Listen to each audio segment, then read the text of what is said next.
آپ نے بہت دور کر دیا ہے، بہت فراموش کر دیا ہے۔ میرے آقا تشریف رکھتے ہیں، مدینہ منورہ مسجد نبوی ہے، آقا درس فرما رہے ہیں، درس ختم ہوتا ہے، ایک پاگل خاتون جس کا توازن عقلی بھی صحیح نہیں ہے وہ مسجد کے دروازے پر آتی ہے اور اس نے آ کر حضور کو اس طرح اشارہ کیا، حضور کو اس طرح اشارہ کیا۔ ذرا غور کریں، اگر کوئی پاگل ہمیں ایسے اشارہ کر دے تو ہمارا کیا ری ایکٹ ہوگا، ہم اس کے ساتھ کس طرح رد عمل کریں گے، ہم اس کے ساتھ کس طرح پیش آئیں گے؟ لیکن وہ سلطان الانبیاء کو اس طرح اشارہ کرتی ہے۔ میرے آقا ہیں، اپنے سارے کام کاج چھوڑ کر کے اس کے پاس چلے جاتے ہیں، فرماتے ہیں کیا بات ہے؟ اس نے کہا یا رسول اللہ مجھے آپ سے کچھ باتیں کرنی ہے، مجھے آپ کو کچھ بتانا ہے۔ حضور نے فرمایا بتاؤ کیا بات ہے؟ اس نے کہا نہیں حضور میں یہاں بات نہیں کروں گی، میں مسجد سے نکل کر اس کھلے میدان میں بات کروں گی۔ میرے آقا نے فرمایا اچھا چلو جہاں تمہاری مرضی۔ اب میرے آقا اس کے ساتھ اس کھلے میدان میں جاتے ہیں، چلچلاتی دھوپ ہے، تپتی زمین ہے، کھلا آسمان ہے، کوئی سایہ بھی نہیں۔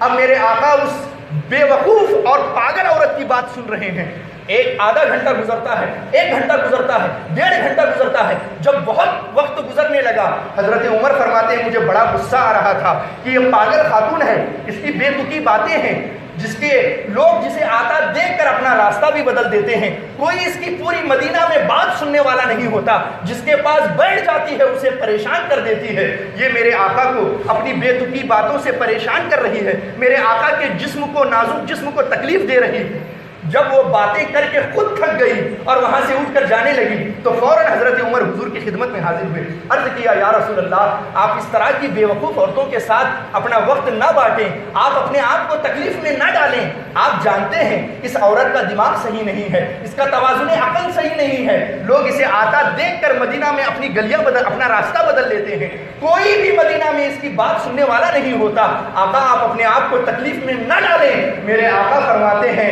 اے عمر ٹھیک کہتے ہو، لوگ اسے آتا دیکھ کر اپنا راستہ بدل دیتے ہیں، کوئی پورے مدینہ میں اس کی بات کو سننے والا نہیں ہے، لیکن عمر مجھے بتا جس نبی کو اللہ نے رحمت للعالمین بنا کر بھیجا ہے، اگر اس نبی نے بھی اس کی بات نہیں سنی تو کائنات میں کون اور اس کی بات سنے گا؟ اب میرے آقا ہیں ایک تاریخی جملہ بیان فرماتے ہیں، اب اس جملے کو ان کانوں سے نہیں سننا ہے، دل کے کانوں سے سننا ہے۔ میرے آقا فرماتے ہیں جس نبی کو، جس محمد کو رب نے رحمت للعالمین بنا کر بھیجا ہے، اگر وہ نبی بھی اس کی بات کو نہ سنے گا تو کائنات میں کون اور سنے گا؟ اب میرے آقا ہیں اس عورت کی طرف متوجہ ہوتے ہیں، وہ عورت جا رہی ہے، میرے آقا پیچھے سے آواز دیتے ہیں، وہ خاتون دوڑتی ہوئی آقا کی خدمت میں آتی ہے۔ میرے آقا فرماتے ہیں اے خاتون سن، جب تیرے دل کا درد زیادہ ہو جائے، جب تیرے دکھڑے بڑھ جائیں اور کوئی مدینہ میں تیرے درد کو سننے والا نہ ملے تو مدینہ کی جس گلی میں چاہنا محمد کو آواز دے دینا،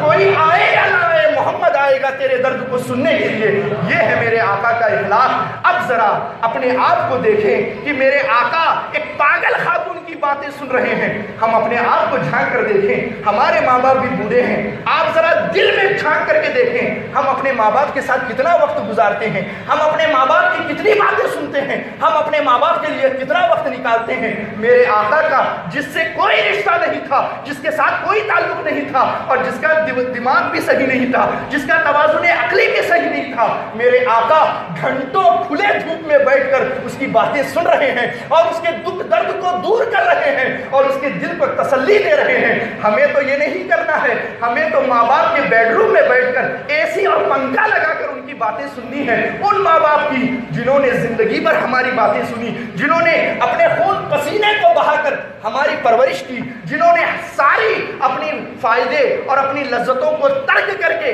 ہماری پرورش کی۔ ذرا غور کریں اتنے ماں باپ کے لیے ہم اپنی کون سی قربانی دے رہے ہیں؟ اگر نہیں دے رہے ہیں تو آج اس مجلس سے عہد کر کے جائیں، ہم اور آپ ہر روز جس طرح کاروبار کے لیے وقت دیتے ہیں، اپنے دوستوں کے لیے وقت دیتے ہیں، چائے پینے کے لیے وقت دیتے ہیں، کرکٹ دیکھنے کے لیے وقت دیتے ہیں، اس سے کہیں زیادہ اپنے ماں باپ کے لیے وقت دیتے ہوئے نظر آئیں گے، تب جا کر کے یہ اسلام، یہ معاشرہ اسلامی معاشرہ بن سکتا ہے۔ جب تک ہمیں ماں باپ کی دعا نہیں لگے گی نہ ہماری دنیا سنورے گی نہ آخرت سنورے گی۔ ہماری دنیا اور آخرت کا سنورنا لوگوں کے دلوں کو خوش کرنا ہے، اگر لوگوں کے دلوں کو خوش نہیں کریں گے یہ ہزار تقریریں کوئی انقلاب برپا کر